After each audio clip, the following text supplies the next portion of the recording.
I stand frozen in the hallway, one hand pressed against the wall for support, the other clutching my wedding magazine so tightly the pages crinkle. The dining room door is cracked open just enough for their voices to slip through. I wasn't supposed to be home for another hour. My marketing meeting ended early, and I thought I'd surprise them. Instead, they surprise me. She'll pay for everything, just like she did for my wedding. Violet's distinctive laugh too loud, too sharp cuts through the air. That's what little sisters are for. My parents chuckle in agreement, the sound of their betrayal making my stomach clench. We've already told everyone about the combined celebration, Mom says, the pride evident in her voice. Dad clears his throat. Your anniversary deserves as much attention as her wedding. 5 years is a milestone. My wedding magazine slips from my fingers, landing silently on the carpeted floor. I don't move to pick it up. I can't move at all. The blood rushes to my face as my breathing turns shallow. White-knuckled, I grip my handbag to keep my hand from trembling. 5 years of therapy, teaching me to recognize my worth, evaporates in an instant. I'm 10 years old again, watching Violet open my birthday presents while everyone applauds her for being such a good sharer. I back away from the door, careful not to make a sound. My legs carry me outside to my car where I sink into the driver's seat and stare at nothing. The keys dangle from my fingers, but I don't put them in the ignition. Not yet. First, I need to call Robert. My finger hovers over his name in my contacts. 3 deep breaths later, I press call. Hey, beautiful, he answers on the second ring. How was the meeting? They're trying to do it again, Rob. My voice comes out steadier than I expect. But this time, I won't let them. 5 years ago, Violet announced her engagement to Thomas. 2 weeks later, Dad called me into his study, explaining that Thomas had lost his job and they needed help with wedding expenses. Just temporary, he promised. Family comes first, Naomi, he said, his hand heavy on my shoulder. Your sister needs this. Mom stood in the doorway, arms crossed. If you really loved your sister. I handed over my entire savings account. $15,000. My education fund. My future. It's just a semester, Mom said when I had to drop out of college. You can always go back. 3 semesters later, I was still working 2 jobs, watching my dreams collect dust while Violet danced at her reception in a dress that cost more than my car. That night, I made myself a promise while Sisters by Rosemary Clooney played over the speakers. Never again. 2 weeks later, Mom invites us for dinner. Just a casual family gathering, she says, but I know better. Her voice has that rehearsed quality it gets when she's planning something. The table is set with the good china, never a good sign. Violet and Thomas arrive 15 minutes late, as usual. Before we eat, Mom announces once we're all seated. We have the most brilliant idea. I feel Robert's hand find mine under the table, as Mom launches into a speech about beautiful symbolism and shared celebrations. We thought, she continues, beaming, that we could combine Naomi's wedding with Violet and Thomas's 5th anniversary celebration. Violet pulls out a folder color-coded and tabbed and places it on the table. I've already made a list. Separate cake, of course. Special dance. And I think the colors should match my original wedding. For continuity. Robert's fingers tighten around mine as I feel all eyes turn to me. They're waiting for my usual immediate agreement. My automatic yes that's been conditioned into me since childhood. Let me think about it, I say instead. The silence that follows is deafening. Mom's smile freezes. Dad blinks rapidly. Violet's mouth opens slightly, then closes. Think about it? Dad recovers first, patting my shoulder dismissively. Always practical. That's why we know you'll handle the finances. Violet's eyes fill with practiced tears. I thought you'd be excited. Mom gives me a look, the one that says keep the peace before passing the potatoes. Naomi will come around, she always does. I smile and nod. The perfect daughter. Robert squeezes my hand under the table, a silent show of support. I'm sure it will be beautiful, I say, the words tasting like ash. But in my mind, a plan is already forming. A single thought burning bright enough to warm the ice forming around my heart. Never again. Have you ever smiled and nodded while silently planning your escape? Share your thoughts in the comments below. That night, I said I would sleep over to take some things left and to check what other plans my family is hiding from me. The family computer screen glows in the dim light of Dad's study as I scroll through Mom's email. I shouldn't be here, shouldn't be doing this. But Robert's words echo in my head. Trust your instincts, Naomi. Something doesn't add up. My breath catches when I see it, An email chain between Mom and Violet with the subject line Vendor Payments, Naomi. I click, heart hammering against my ribs. Don't worry about the deposits, Mom wrote. James and I have assured everyone that Naomi will cover all expenses once contracts are finalized. My fingers tremble on the mouse. I click through more emails, each one another nail in the coffin of my trust. Screenshots of venue options, catering menus, DJ packages. All with notes about how the bride will be handling payment. A notification pings on Mom's tablet still logged into her Amazon account. I tap it without thinking and freeze. There, in high-definition color, is a wedding dress. Not my dress, a second dress, ordered 3 days ago. The confirmation email shows my credit card number. I need your bathroom. I text Robert, our code for urgent calls. He answers immediately. What happened? They've been planning this for months. My voice sounds hollow even to myself. Violet used my credit card to buy another wedding dress, one that matches her vision. 4. That's credit card fraud, Robert says, his usually calm voice tight with anger. There's more. I switch to speaker and open the banking app on my phone. Remember those deposits I couldn't account for last month? They weren't deposits. They were withdrawals labeled as deposits, for wedding expenses. My parents got a call last week, Robert says after a pause. Someone claiming to be your wedding coordinator said you wanted a simple ceremony and didn't need their contribution. The pieces click together with sickening clarity. I minimize the email and notice an Excel file on the desktop labeled W+A Budget Final. I shouldn't open it, but I do anyway. The spreadsheet appears, meticulously organized with color-coded tabs. I click through them, my stomach dropping further with each page. Venue, $22,000. Catering, $15,000. Entertainment, $8,000. Flowers, $7,000. Photography, $6,000. Dresses, plural, $5,000. At the bottom, a final sum, $63,000. With a note in Violet's distinctive purple font, Naomi's responsibility. I lean back in Dad's chair, suddenly dizzy. The family photo on his desk, Mom, Dad, Violet, and me at her wedding, seems to mock me now. I was smiling in that picture, having just signed away my education fund. While searching for more evidence, I find Mom's journal tucked in the desk drawer. I've never invaded her privacy like this before, but I'm past caring. I flip to recent entries. Naomi's always been the responsible one. She wrote just last week. She'll understand this is for family. So, the same day Dad claimed financial hardship, a receipt from Pine Hills Golf Club shows his $5,000 membership renewal. I take screenshots and forward all messages to my chat. Tomorrow I will start dealing with them thoroughly. My phone buzzes in the morning while I am at office. A text from Jessica, my oldest friend who works at an event planning company. Call me as soon as possible. Violet just contacted us claiming to be handling arrangements for your wedding. I forward her the spreadsheet before calling. Her outrage validates what I already know: this isn't normal family behavior. They're gaslighting you, she says bluntly. This is financial abuse. Later that evening, Robert's sister Emily visits our apartment. Unlike me, she successfully escaped her own controlling family years ago. The problem isn't just Violet, Emily explains as we sit at our kitchen table. Your mother enables everything. Notice the pattern: Violet creates the crisis. Your mother offers the solution that requires your sacrifice. Mrs. Sullivan, my elderly neighbor who sometimes joins us for coffee, nods in agreement. She came 10 minutes after Emily. I've watched this dynamic for years, dear. Your sister takes, your mother facilitates, your father enforces, and you accommodate, she says. Not anymore, I say, but my voice wavers. The threats begin the next day. Violet calls about a networking event at her company. Remember how I helped you get that marketing position? Her voice drips with sweetness. Family connections are so important. Speaking of which, have you chosen a venue yet?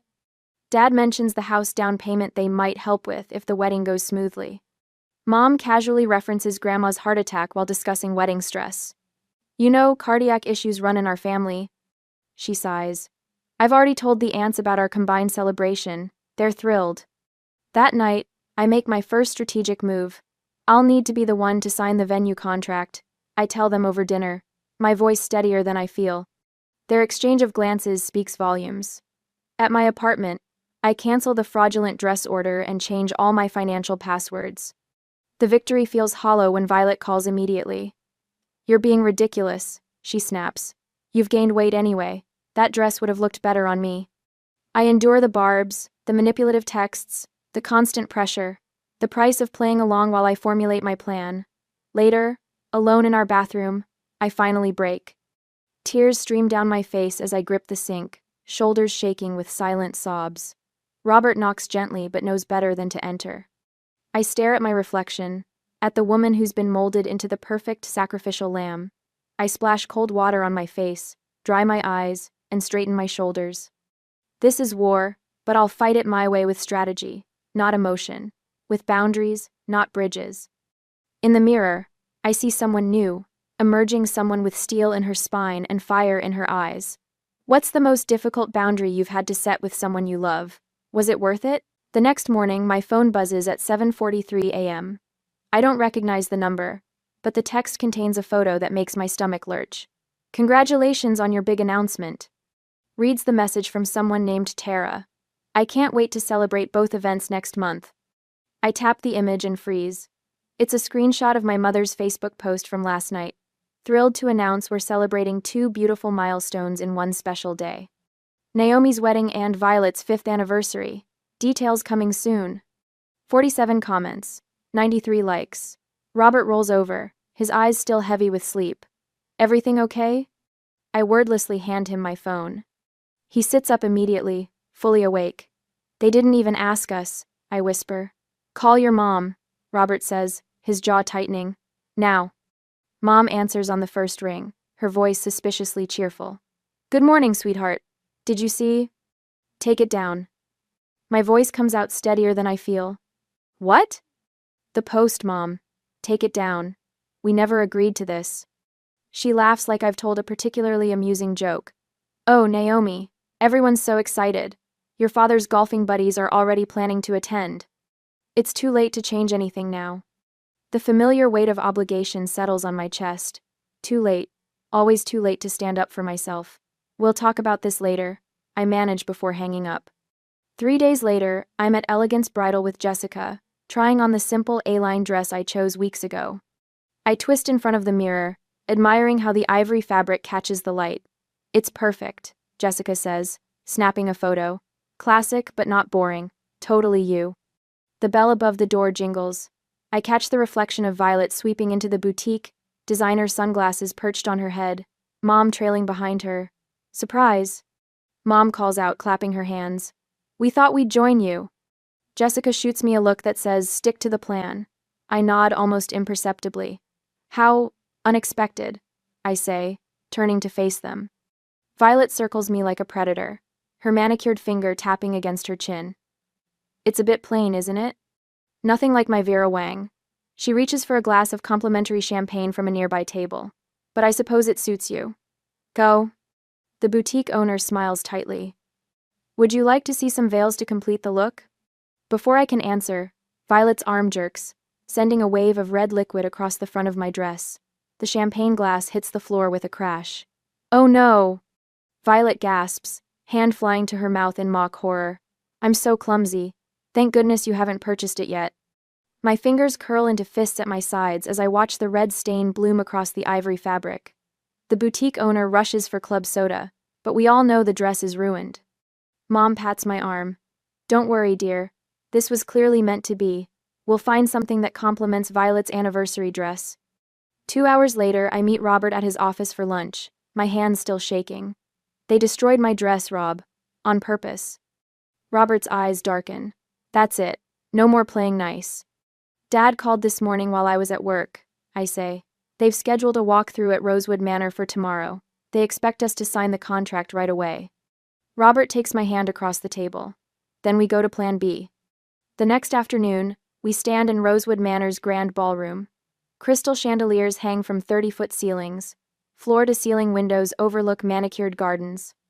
It's breathtaking and exactly the kind of extravagant venue I never wanted. "Perfect for your sister's grand entrance," Dad says, clapping the venue manager on the shoulder. "And plenty of room for all 200 guests." 200? I echo. "We agreed on 50.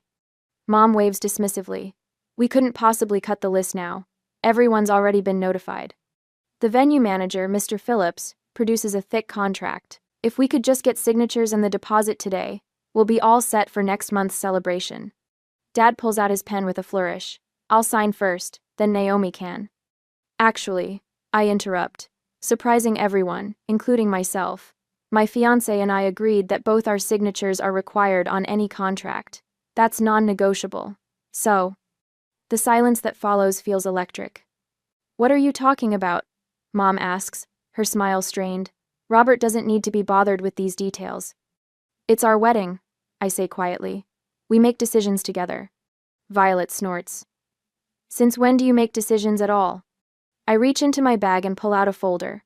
Since I discovered these, I place printouts of unauthorized credit card charges on the table. Charges for items I never approved, made with my stored card information. Mom pales. Dad stares at the papers, then at Violet. You told me she agreed to those expenses, he says slowly. Violet's face hardens. She always pays. That's what she does. Something inside me breaks open. Years of silence and accommodation rush out like floodwater. You ruined my college years, I say, my voice surprisingly calm. You're not ruining my wedding day. Mr. Phillips clears his throat uncomfortably. Perhaps I should give you a moment. No need, I say, reaching for the contract. I'd like to review the terms. Dad tries to intercept. Naomi, be reasonable. I've learned that true family respects boundaries. I meet his gaze steadily. Sign if you want to. I'll cover $6,000 for the deposit. The remaining $57,000 is your responsibility. Violet's face contorts. You can't do this, we've told everyone. You've always been the reliable one, the responsible one. I still am, I say. I'm just being responsible to myself for once. Dad looks from me to the contract, then back again. Something shifts in his expression, surprise, perhaps even a flicker of respect. He signs his name with less flourish than before. That evening, Jessica calls with news. I found the perfect spot for the real ceremony. Small chapel by the lake, available the weekend before. And Robert's parents offered their lake house for the reception, I tell her, feeling a surprising lightness in my chest. How much was the deposit again? Jessica asks. $6,000. That's a lot of money to walk away from. I think about years of giving in, of putting everyone else first. It's my freedom fee, I say, worth every penny. Later, Robert and I sit cross-legged on our apartment floor, surrounded by plans for our real wedding, the one only our closest friends will attend. I'm proud of you, Robert says, pressing a kiss to my forehead. I pick up a pair of scissors from the coffee table and hold them up to a strand of my hair. The long, straight style my mother always insisted was most flattering. What do you think? I ask. Time for a change? Robert grins. Absolutely. The scissors make a satisfying snip. Dark strands fall to the floor around me. With each cut, I feel lighter.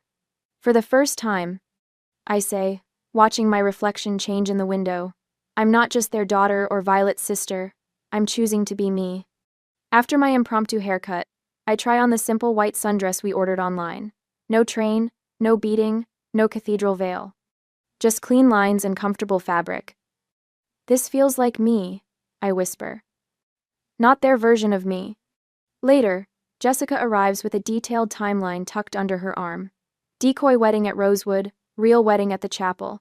I've mapped it down to 15-minute increments. Emily, Robert's sister, brings a legal folder. My friend at the firm confirmed it. Since your parents signed the venue contract, they're legally responsible for the bill, not you. We work into the night, creating our escape plan. Every guest, every detail, every contingency accounted for. I can't believe we're really doing this, I say, feeling the first genuine laugh bubble up inside me in months. Mrs. Sullivan stops by with homemade cookies, her eyes crinkling with wisdom.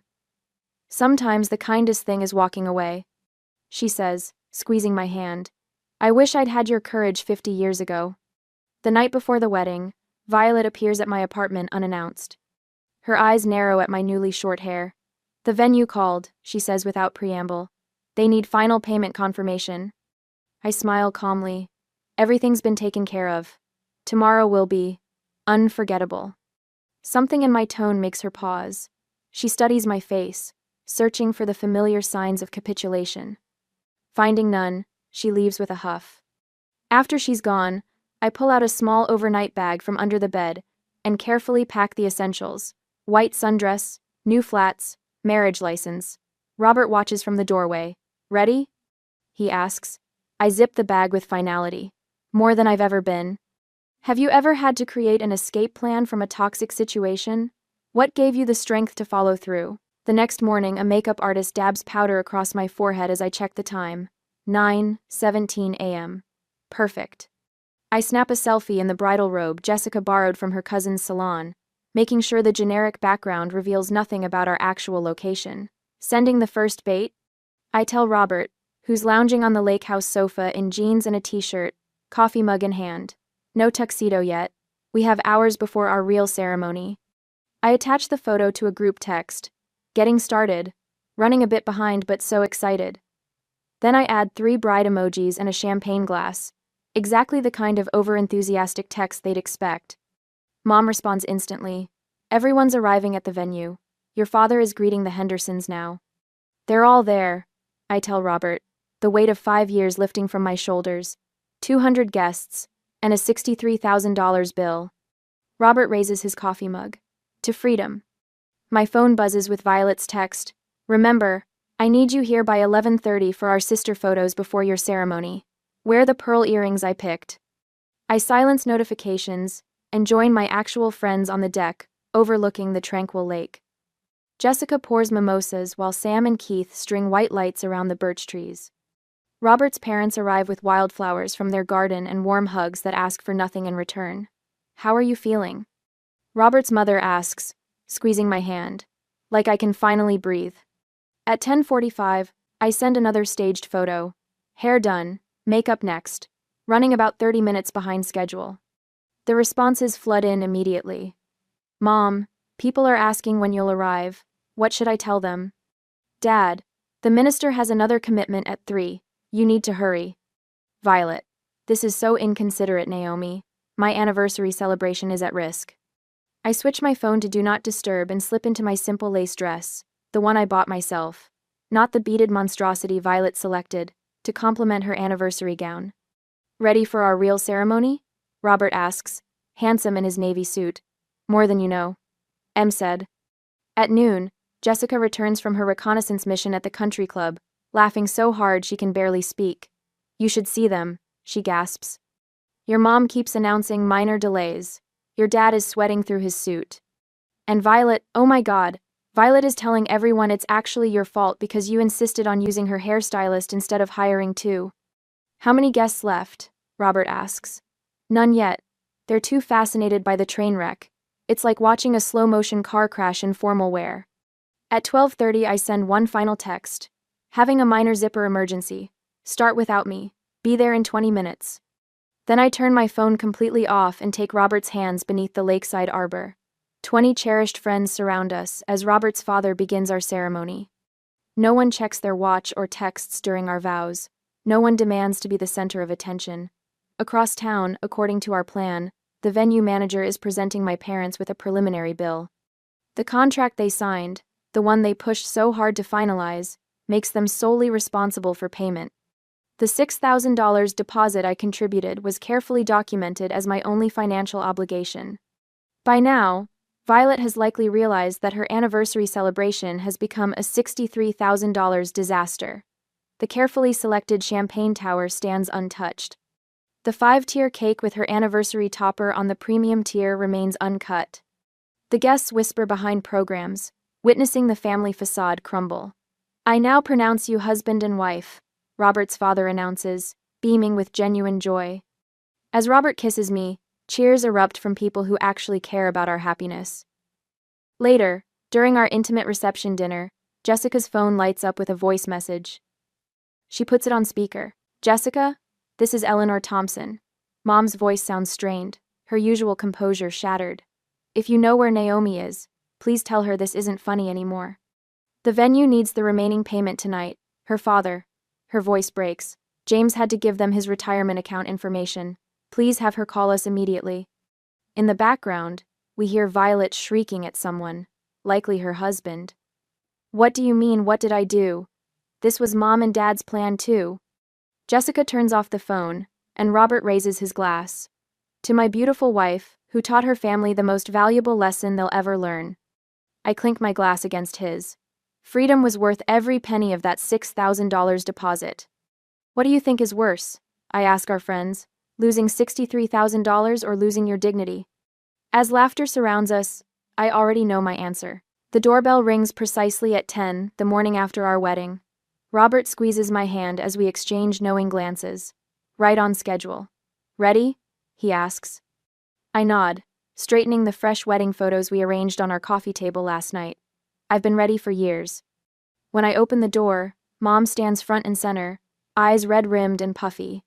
Dad looms behind her, jaw clenched so tight I can almost hear his teeth grinding. Violet hovers at his shoulder, her face twisted into an expression that can't decide between rage and triumph. How could you do this to us? Mom's voice breaks, tears already streaming down her face. After everything we've done for you? I step aside, gesturing them in without a word. They file past, Mom's familiar perfume, the one she only wears to funerals and confrontations trailing behind her. Dad doesn't bother sitting. You're legally responsible for this bill, Naomi. I don't know what game you think you're playing, but it ends now. Tell everyone what kind of person you really are, Violet hisses, jabbing a finger toward me. I already started. Cousin Emma knows you abandoned your own wedding over some childish grudge. I don't flinch. Instead, I walk to our dining table where a leather portfolio sits waiting. Robert stands beside me, his presence a fortress at my back. I expected this visit, I say, my voice steadier than it's ever been when addressing them. I've been preparing for it for a while. One by one, I remove the contents of the portfolio and arrange them on the table. The movement feels ceremonial, like laying out the pieces of a sacred ritual. In many ways, it is. What's all this? Dad asks, impatience edging his voice. I press play on my phone. Violet's voice fills the room. She'll pay for everything, just like she did for my wedding. That's what little sisters are for. Followed by my parents' unmistakable laughter. Their faces pale in perfect unison. Recording conversations is, Dad starts, perfectly legal in this state with one-party consent. Robert finishes for him. His law degree finally proving useful against my family. I slide bank statements across the table. Here's proof of the $6,000 deposit I agreed to pay, the only payment I ever committed to. Mom reaches for the papers with trembling hands, but the venue manager said, I have the email trail right here. I continue, laying out printed correspondence, where I specifically clarified my limited financial involvement. Note the venue manager's response confirming that the contract holders, you and Dad, are responsible for the balance. Violet snatches one of the papers. This doesn't prove anything. Maybe this will. I pull out screenshots of unauthorized credit card charges, each with forensic timestamps. My credit card, Violet, for your second wedding dress. The one you ordered after spilling wine on mine. You always were so dramatic about money, she scoffs, but her voice wavers. Dad's face has taken on an ashen quality. Naomi, be reasonable. We can't possibly cover $57,000. I extract the final document, a lawyer's letter outlining their liability. The contract is in your names. The venue has your signatures. The remaining $57,000 is your responsibility. Mom collapses onto our couch, mascara creating charcoal rivers down her cheeks. Why would you do this to your own family? I lost $15,000 for Violet's wedding. I say, the words no longer sticking in my throat. I willingly paid $6,000 this time to be free of your manipulation forever. This is revenge, Dad spits, desperation replacing his earlier confidence. No, I correct him. This is the natural consequence of your actions. Violet's husband Thomas, who had been silent by the door, steps forward. So you did the same thing to your sister 5 years ago? His question lands like a stone in still water, creating ripples of uncomfortable silence. That was different, Violet stammers, looking to our parents for support, but something has cracked between them. Mom stares blankly at the coffee table, Dad glares at Violet, and Violet glowers at both of them. Your retirement fund, Mom whispers to Dad. We'll have to use your retirement fund. My retirement fund? His voice rises. This was your idea in the first place. I walk calmly to the door and open it. You can leave now. My new family is coming over to celebrate. They gather their things in defeated silence. As they shuffle toward the exit, I can't resist one final truth. Consider the $63,000 your investment in my freedom. Violet pauses at the threshold, turning back with an expression I've never seen before, something like respect, tangled with resentment and perhaps a flicker of recognition. The door closes with a soft click that echoes with finality. Robert wraps his arms around me as I lean against him, suddenly exhausted and exhilarated all at once. Are you okay? He asks into my hair. Before I can answer, my phone chimes with a text. Jessica and the others are on their way over, bringing champagne and takeout from our favorite restaurant. I'm more than okay, I say, looking at our wedding photos, the real ones, taken at the lake house with people who truly love us. For the first time in my life, I'm free. Was I justified in my actions, or should I have confronted my family directly instead? What would you have done? A year later, the scent of roasting turkey fills our new home as I arrange a centerpiece of crimson and gold chrysanthemums on our dining table. Through the window, November sunlight spills across the hardwood floors we installed ourselves last month. Robert catches my eye from the kitchen doorway and raises his wineglass in a silent toast. 1 year exactly, he says, his smile reaching his eyes. I nod, my chest warm with contentment, rather than the familiar tightness of anxiety. 1 year since we chose ourselves. 1 year since we walked away from the elaborate charade my family had planned and married by the lake instead, surrounded only by people who truly loved us. The wedding photo on our mantel captures that perfect moment, Robert and I laughing as the weather's beautiful colors danced around us, neither of us looking at the camera. Real joy doesn't pose. The doorbell chimes, interrupting my thoughts. Through the peephole, I see Violet standing alone on our porch, her shoulders hunched against the cold in a way I've never seen before. No, Thomas. No dramatic entrance. Just my sister, looking smaller somehow. When I open the door, I stand tall in my own doorway. Unlike that day I overheard them plotting in the dining room, I feel no trembling in my hands, no weakness in my knees. I came to apologize, Violet says, her voice lacking its usual sharp edge. Really apologize. I study her face, searching for the familiar manipulation. Instead, I find something new: humility. Dad and Mom had to use their retirement savings to pay the venue. She continues, when I remain silent. It was a reality check for all of us. I gesture toward the living room. Come in. The others will be here soon. She hesitates. Thomas threatened divorce unless I started therapy. He said he couldn't be married to someone who treats family like stepping stones.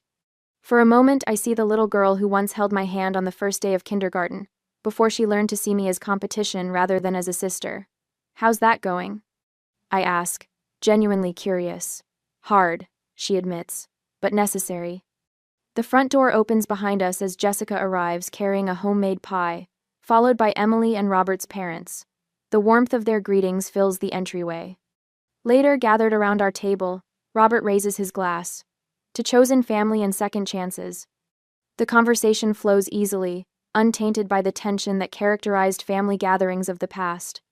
When Emily's college-aged cousin mentions pressure from her parents to change majors, I share what took me years to learn. Sometimes the most loving thing you can do is refuse to be someone's victim. I tell her.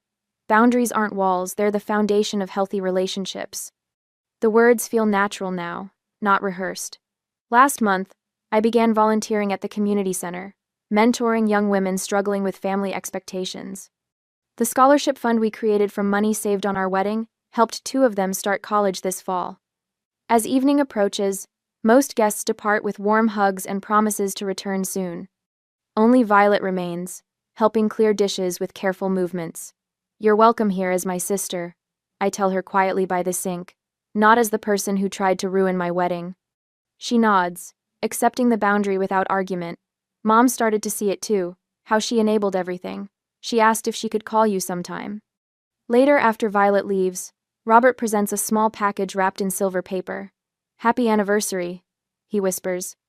Inside is a shadow box containing our framed $6,000 venue deposit receipt, mounted against burgundy velvet. The inscription reads, "Best investment we ever made in our freedom and future." I trace the glass with my fingertip, smiling at the simple truth of it.